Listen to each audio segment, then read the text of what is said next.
Hello, beautiful creative friends, it's Belinda, and today I'm here to share a flip through of a completed Traveler's Notebook album with you.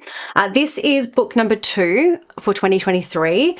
I believe I have, 4 or 5 books set up for 2023. This here is book 1. I finished this one a little while ago and I did share a flip through on my channel, so I'll add a link to that up above now and also in the description box. You can see that book 1 was pretty chunky. Book 2 is looking much the same. It's going to be interesting. Once I have finished all of the books for the year, I am planning on making my own little binder for them or cover for them. I had intended to put all of the books for each year into a single cover, but if this is how chunky they are, and that's just 2 out of 4 or 5 books, might have to rethink that and just put 2 books into one cover. But that's a watch this space thing for me to figure out. For now, let's just have a look through this. Now, I don't think I have a lot of process videos for the spreads that you're going to see in this one. I was really just trying to have some fun playing around. I've probably shared some on Instagram, but in truth, I started this book, I think in 2023, doing a couple of spreads, and we are now entering the second half, or well into the second half of 2025, and I've only just finished this. So it's taken me quite a while to get there. You can see I have this is sort of my standard way for opening every book. Each one of my Traveler's Notebooks, it's just the date, and then I've used a little stamp there to highlight that this is book number 2. First spread here, I was having some fun with some stamps. I really didn't feel confident to stamp directly onto the page, so I actually stamped it onto some white cardstock, trimmed them down, and then was able to sort of position them nicely. I love this bright blue border strip on the bottom. Really loving making use of my stamps, my different stamps in these notebooks. That's one of the things that I love about working in these Traveler's Notebooks. This one here I created to enter into a contest with Pinkfresh Studio, and I actually won. So I'm pretty sure I won a gift card for this layout. So this was documenting this beautiful flower, this beautiful rose that my husband gave to me for Valentine's Day. It was supposed to be good for a year, but in actual fact, it is still looking exactly the same as it did. It's called an Eternal Rose. And then I used some Pinkfresh Studio products here to finish that off. I don't believe I have a process video for this one. This is just one that I created on my own. 2023 was the year that I really started working on my health and well-being. I was really focused on getting into the gym regularly, getting into lifting some heavy weights, and trying to focus on the food that I was eating. So sprinkled throughout the first notebook and this one, there's just some little updates of what was happening in my life in that way. So photo of my favorite cheat meal, still one of my favorite cheat meals, and then some more info in some hidden journaling there behind the photo. And I'm pretty sure this was a digital collection that I printed out. So hybrid spreads are definitely a big feature in these notebooks as well. I've got lots and lots of digital products, and I'm really loving playing around with those in this notebook as well. Again, I don't think there is a process video for this one, but here I've used some Pinkfresh Studio Alpha dyes. They were new to me at that point, and I just wanted to have a bit of a play with them. There are 2 layers there, and it's just white cardstock, so it's a really nice white on white effect there, adding some stitched detail. This little headline date and story, that is a stamp set, which I think is probably from Elle's Studio. And in actual fact, what I did was stamped it onto my cardstock, measured out where it was going to be, and then set it up in Photoshop so that I could actually print onto the stamped page and have it lined up. That's something that I've been doing a lot in notebooks, also in my Project Life spreads. I am someone that likes things to be quite neat, so doing it that way really works well for me.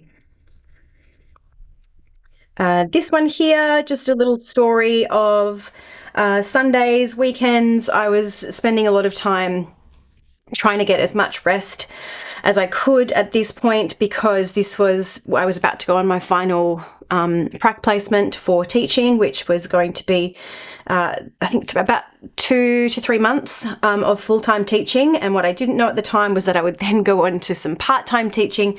But this is just a little story of trying to get rest in. And the products that I used here were from Rosie's Studio, I think. Yeah, this was a Rosie Studio. It might be the By Starlight collection, which I absolutely love and I have been hoarding. And these little alphas here are they're a stamp and die set from scrapbook.com, and I really love that fun alpha set there. This one is, again, a little hybrid spread, but it's using an older Ali Edwards digital kit.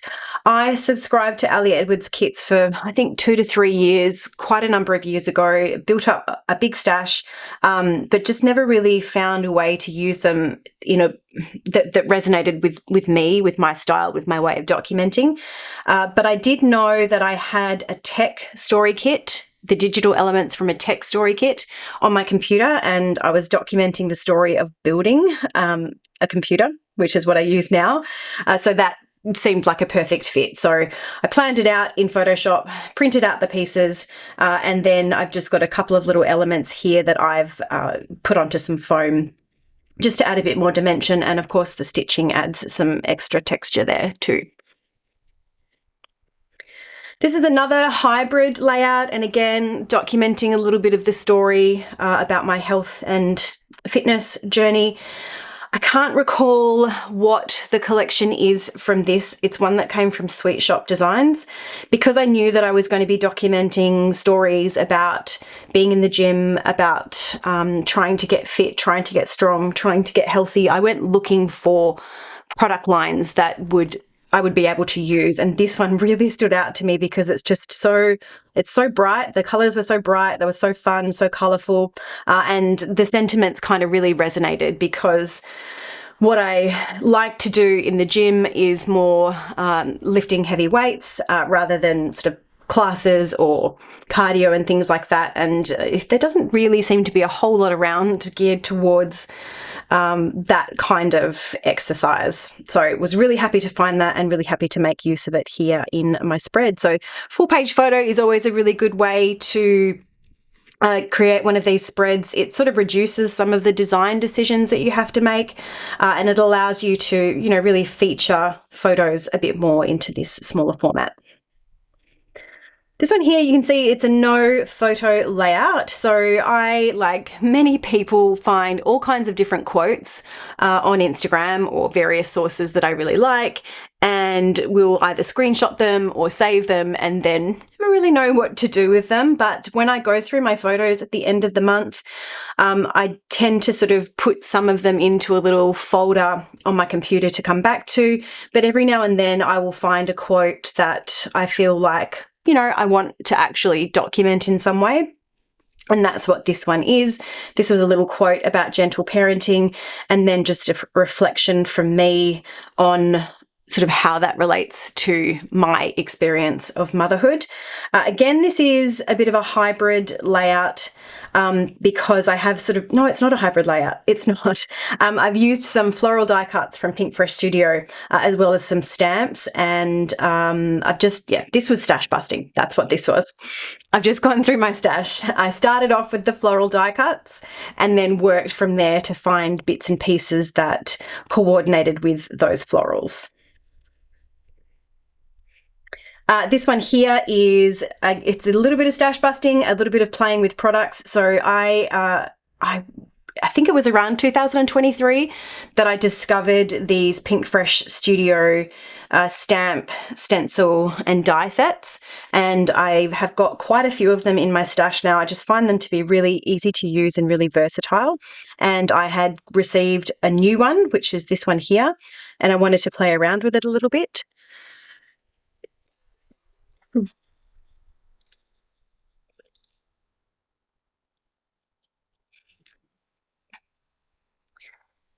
I wanted to play around with it a little bit. Okay, sorry, I'm recovering from a bit of a cold at the moment, so I just had to pause to take a drink. So that's how this one started. These traveler's notebooks are also a really fun way for me to do things like that, to play with new products or to play with products that I haven't touched for a while. So I went and had a look through the photos and the stories that I had to complete, found one that worked well. And that just gave me an opportunity to play with this new little one. And this was one that I already had, but I wanted to sort of add a little border up on either side of the photo.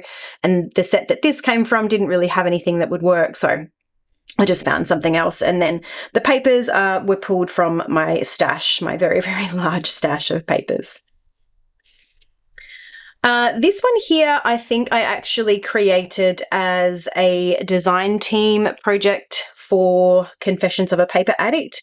It was using this cut file, so I had cut it out much smaller than you would usually do, trimmed it in half, and then put it onto the two sides of the spread. And this was, as you can see, it was for International Women's Day.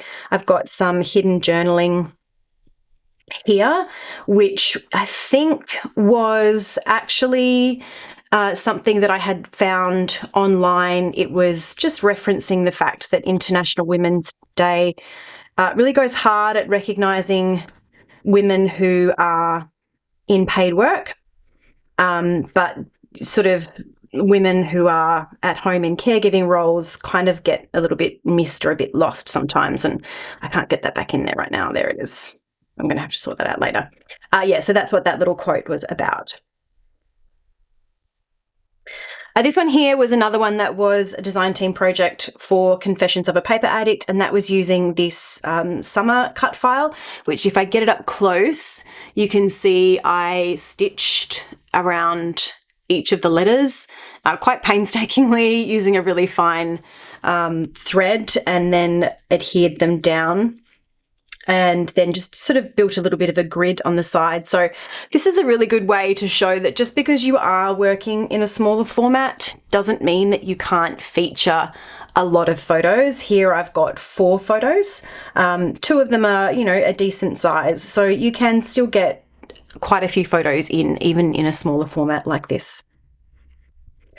And these last ones they're a little bit newer. I've just completed these recently. There is a process video for this one. I had a look and I thought, gee, I've only got, I think, 4 or so layouts to finish, or 4 or so spreads to finish. So I'm just going to get through them. It was when I was just feeling a little bit creatively stuck.